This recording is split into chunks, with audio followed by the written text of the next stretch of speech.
ETV ভারতে আপনাদের সকলকে স্বাগত। আপনাদের সঙ্গে আমি নবনীতা। আর আপনারা জানেন যে নেভার মাইন্ড আসছে। আমরা প্রায়শই অনেক কথা বলে ফেলি, তারপরে বলি নেভার মাইন্ড। কিন্তু এই নেভার মাইন্ডকে কিভাবে দর্শকের সামনে তুলে ধরতে চলেছেন প্রথম পরিচালক হিসেবে চৈতি ঘোষাল, সেটা জানবো।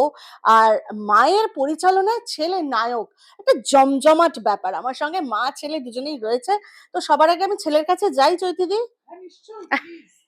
মানে ও আমার ছেলে নয়, ও কিন্তু আসলে আমার ছেলে নয়। না, কি তথ্য ফাঁস ও করছে? ও নেভার মাইন্ডের জুড, একজন প্রফেশনাল শিক্ষিত অভিনেতা। এই রে, দায়িত্ব অনেক বেড়ে যায়, চাপ অনেক বেড়ে যায় যখন এরকম একটা তকমা পাওয়া যায়, টাইটেল পাওয়া যায়। আমি বলবো যে এর আগে যখন ময়দানে অজয় দেবগনের সাথে অভিনয় করেছিলাম চুনি গোস্বামী হিসেবে, তখনই দায়িত্বর একটা ধাঁচ পেয়েছিলাম। আর তারপর ফিল্ম স্কুলে তার আগে পড়াশোনা করছিলাম। তখন সিনেমা কি হতে পারে, সিনেমা কোন জায়গায় যেতে পারে সেটারও একটা আন্দাজ পেয়েছিলাম। তো ফলে এইবার যখন এসেছিলাম কাজ করতে, এটা যেহেতু নতুন নয়, তাই জন্য এইবার একজন অভিনেতা হিসেবে প্রফেশনাল হয়ে এসেছিলাম। তো দায়িত্ব ডেফিনেটলি বেশি ছিল, কারণ এইবার একটা সৌভাগ্য আছে যে এখানে আমার মুখটা আছে ঋতুপর্ণা সেনগুপ্তর পাশে। তো সেইটার দায়িত্বটা খুব ভারী। বাট ইয়াং অ্যাক্টর হিসেবে চেষ্টা করবো সেটা পালন করতে। মা যখন পরিচালক মা যখন পরিচালক তখন ভয় কাজ করে। এতদিনকার জার্নি মায়ের, মানে সে তো আর বলার অপেক্ষা রাখে না। তো সেখানে মাকে কি ভয় পাওয়া, নাকি চলো ঠিক আছে মা তো হয়ে যাবে, কোনটা বেশি কাজ করেছিল মাথায় তোমার? আহ আমি মা, ওই যেমন বললো যে আমি মা হিসেবে দেখিনি, কারণ মা আমাকে ছেলে হিসেবে দেখছিল না। আমি অভিনেতা ছিলাম আর মা ডিরেক্টর ছিল। তো ডিরেক্টরকে সাধারণত অনেক সময় ভয় লাগে একজন ডিরেক্টরকে, কিন্তু আমার মনে হয় আমাদের নেভার মাইন্ডের সেটটা এমন ছিল যে সেটা খুব কোলাবোরেটিভ সেট ছিল, যেখানে বিভিন্ন লোকের, সে আমি হই বা প্রত্যেকজন এইচওডি, আমাদের সেটে 5জন ন্যাশনাল অ্যাওয়ার্ড উইনিং পার্সোনালিটিসরা কাজ করেছে। তো খুব কোলাবোরেটিভ একটা জায়গা ছিল, যেখানে সবাইকে ডিরেক্টর নিজের আইডিয়া নিয়ে আসতে দিচ্ছিলেন এবং সেই আইডিয়াটার উপরে বিশ্বাস রাখছিলেন। আমার মনে হয় ডিরেক্টর এটা খুব বলেন যে আমি তোমাদেরকে কাস্ট করেছি, এটাই আমার কাজ, বাকিটা আমার ভরসা আছে তোমাদের উপরে। তো সেই ভরসাটা আমার মনে হয় আমাদের সবার উপরে রেখেছিলেন ডিরেক্টর। এবং আমি অ্যাজ আ অ্যাক্টর অলওয়েজ এরকম সেটস, আমার যেটুকু কাজ আমি করেছি সেখানে অলওয়েজ এরকম সেটে থাকতে আমার খুব ভালো লাগে, যেখানে আমি নিজের শিক্ষা, নিজের স্কিল, নিজের চর্চা এবং নিজের আইডিয়াস গুলো পেশ করতে পারি। তো আর নেভার মাইন্ডেরও ওরকমই একটা সেট ছিল। চৈতিদি পরিচালক হিসেবে প্রথম, আজকেই তুমি ভীষণ টেনসড, কোনো মানে রিলিজ সবকিছু নিয়েই আমরা বুঝতে পারছি যে কতটা চাপ আজকে চৈতিদির মাথায় রয়েছে। কোথাও যেন হাসিটাও একটু কম।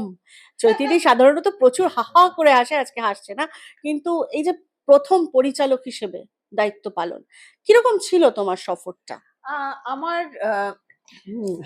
ঠিক আছে, আমার যখন আমি শুটিং এ যাচ্ছিলাম, আমি উত্তেজিত ছিলাম না খুব একটা। আমি নিজের হোমওয়ার্কটা করে ঠিক যে যেটা করতে চাই প্রায় সেটা, বা ওখানে গিয়ে হয়তো কিছু পরিবর্তন করা, সেটা করে নিয়ে আমি এক্স্যাক্টলি জানতাম, কারণ এই ছবিটা তো একটা বিশাল বাজেটের ছবি নয়। সেই জন্য আমাদের ডেজ অফ শুটিংও মানে কাম- আ- মানে খুব টাইট শিডিউলে আমাদের কাজ করতে হয়েছে। আহ, সেই জন্যে আমাদের সময় নষ্ট করার কোনো জায়গা ছিল না। তো অথচ কোথাও কোনো কম্প্রোমাইজ করব না, এই ভাবে বদ্ধপরিকর হয়ে শুটিং করেছি, লোকেশন বেছেছি। আহ, তো এখন হ্যাঁ, ভয় করছে। রিলিজ এসে গেছে 3rd জুলাই। আম, মানুষের গান, রূপম ইসলামের গান ভালো লাগছে, আমাদের টিজার ভালো লেগেছে, ট্রেলার রিলিজ হবে। আম, হ্যাঁ, নিশ্চয়ই। মানে এটা ভয়ের থেকেও খুবই একটা নতুন ভাবনা, মানে একটা নতুন ফিলিং, যে আমি একটা গল্প ভাবলাম সেটা এত মহাকাণ্ড হয়ে, আমার কাছে এটা মহাকাণ্ডই। শুটিং এর অভিনেত্রী হিসেবে আরো অনেক বড় বড় মহাকাণ্ডে ছিলাম, কিন্তু এইটা আমার কাছে সবচেয়ে বড় মহাকাণ্ড। তার কারণ এটা আমার প্রথম ছবি। সেটা মানুষের কেমন লাগবে, মানুষের কাছে পৌঁছে দেওয়ার যে পদ্ধতি, সেইটা ঠিক মতো যাতে এক্সিকিউটেড হয়, এসব নানান রকম ক্রিয়েটিভ ভাবনা নয়, সেগুলো মাথায় আসছে আর কি। দেখা যাচ্ছে যে এখন যে একটা চেঞ্জ আসছে টলিপাড়ায় আমাদের ইন্ডাস্ট্রিতে, যে সেখানে 12 ঘন্টা কাজটা মানে করা যাবে আর কি, তার বাকিটা হচ্ছে কি ওভার টাইম। তো এই যে একটা চেঞ্জ আসছে তোমার ইন্ডাস্ট্রিতে, এতদিনকার স্বাদের ইন্ডাস্ট্রি তোমাদের, তো এটাকে তুমি পরিচালক হিসেবে কিভাবে দেখছো? নতুন পরিচালকই আমি বলছি, পরিচালক হিসেবে কতটা সুবিধা বা কিছু দেখছো? হ্যাঁ, আমাদের 12 ঘন্টার মাঝখানে 14 ঘন্টা হ্যাঁ, হয়েছিল। 12 ঘন্টা বরাবরই ছিল, 10 ঘন্টা, 12 ঘন্টা। মানুষের, আমি মনে করি যে আমরা যেহেতু এটাকে ফিল্ম ইন্ডাস্ট্রি বলি, ইন্ডাস্ট্রি বটে টেকনিক্যালি না হলেও, হ্যাঁ, না, তো সেখানে ওয়েজ স্ট্রাকচার আছে। তো নিশ্চয়ই 12 ঘন্টার পরে আমরা যে শ্রমটা দিই, সেটার জন্যে আমাদের ভীষণ খাটতে হয়, ভীষণ পরিশীলিত হতে হয়। 12 ঘন্টার বাদে ওই একই শ্রম দেব। হ্যাঁ, তো সেই জন্যে 12 ঘন্টার পরে সেই শ্রম দেওয়ার জন্যে ওভারটাইম দিতে হবে। এটা আমি ওয়েজ স্ট্রাকচার অনুযায়ী মনে করি। আবার আরেকটা অদ্ভুত কথা হচ্ছে, যারা এইচওডিস তাদের তো ওয়েজ স্ট্রাকচারের মধ্যে তারা পড়ে না। তাদের আহ, বিনে পয়সায় শ্রমটা দিতে হয়। কিন্তু এই কাজটা এমনই একটা কাজ যে আহ, পয়সা পেলাম বা পেলাম না, তার উপরে নির্ভর করে না। নির্ভর করে আমি এই সিনটা এরম ভাবে করব, তার জন্যে আমার সবটুকু দিয়ে করব। আমি এই ছবিটা এরম ভাবে করব, তার জন্য সবটুকু দিয়ে করব। আগেকার একটা ডিরেক্টরসদেরও দেখেছি তেমন, পায়েল কাপাডিয়াকেও দেখেছি, এখনকার ডিরেক্টরসদের দেখেছি, মানে সবটুকু তো দিতেই হবে, ওটা তো মিনিমাম রিকোয়ারমেন্ট একটা ছবি করতে গেলে। ওটা মিনিমাম। একটা সিচুয়েশনকে জ্যান্ত করতে গেলে, একটা থিয়েটারকে কার্যকরী করতে গেলে সবটুকু দিয়েই করতে হবে।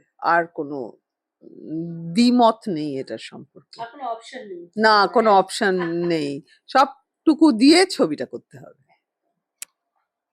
অমর্ত্যর কাছে যাব। অমর্ত্য, আহ, অসমবয়সের প্রেম দেখানো হচ্ছে যতটুকু শোনা যাচ্ছে আর কি গল্পটা নিয়ে। কানাঘুষো অমর্ত্য বলবে না, ওরকমই একটা মুখ চোখ করছে, শুনছি। তো কিছু কি বলা যায় যে স্টোরিটা নিয়ে একটু ভালো লাগা, এরকম স্টোরি আরো হলে ভালো হয়, যা বলবে তুমি। আমি বলছি, বলো। আম, আমার কি গান? হ্যাঁ। ঠিক আছে। আহ, দেখো, এরকম গল্প হলে তো আরো ভালো হয় টু বিগিন উইথ, কারণ আমাদের লেখক সম্রাট এবং মিতালি, ওরা দুজন এর আগে বম্বেতেও কাজ করে, তো ওরা একটা খুব মডার্ন স্টোরি টেলিং নিয়ে এসছে, যেটা মানে ছবিটার গল্প বলার দিক থেকে, ছবিটার ভিজুয়াল ল্যাঙ্গুয়েজ আমরা দেখতে পেয়েছি অলরেডি টিজার আর গানে, একটা খুব আধুনিক ছবি প্রেজেন্ট করার চেষ্টা করছি আমরা। আর যেটা নিয়ে জিজ্ঞেস করছো, সেটা দেখো, বেসিক্যালি আমাদের ছবি নেভারমাইন্ডের গল্পটা এইটাই যে একটা দিনের গল্প, সেখানে বিভিন্ন লোকেদের একটা এনকাউন্টার হয়, দেখা হয়। মানে অনেক সময় এরকম হয় না যে উম, একটা এয়ারপোর্টে একজনের সাথে দেখা হলো, তারও ফ্লাইট আছে, আমারও ফ্লাইট আছে, কিন্তু হয়তো লেওভার বলে 2 ঘন্টা সময় আছে এয়ারপোর্টের চত্বরে ঘুরে ঘুরে এমন একটা সময় কাটালাম যেটা সারা জীবন রয়ে যাবে এবং হয়তো ভেতরটা পাল্টে দিতে পারে। এরকমই একটা মুহূর্ত পার্ক স্ট্রিটের রাস্তায় ঘটছে, একটা বারে ঘটছে, যেটা নাম হচ্ছে নেভার মাইন্ড। দুজন অচেনা লোক, তাদের দেখা হয় এবং তাতে কি জীবন পাল্টে যেতে পারে, সেইটা দেখতে গেলে 3rd জুলাই সিনেমা হলের অন্ধকারে দেখা হবে আপনাদের সবার সাথে। একদম না, এখনই শেষ করলে হবে না, আরেকটু কথা বলবো। সেটা হচ্ছে কি, অমর তো খেলা দেখা হচ্ছে, বিশ্বকাপ দেখা হচ্ছে, কেননা তোমার মামা বাড়ির একটা বেশ মানে খেলা দেখার ব্যাকগ্রাউন্ড ছিল, তোমার মেসও স্পোর্টস জার্নালিস্ট ছিলেন, সব মিলিয়ে অমর্ত্যর ওপরে খেলাধুলো কতটা প্রভাব বিস্তার করে? আমার মেসো পার্থ রুদ্র খুব রেসপেক্টেড ক্রীড়া সাংবাদিক ছিলেন, এবং আমার মায়ের দিকের পরিবারে তো আছেই। দেখো, ছোটবেলা থেকে ফুটবল আমি ভীষণ ভালোবাসি। টু বি অনেস্ট, আমি ক্রিকেটের চেয়ে আরো বেশি ভালোবাসি ফুটবল।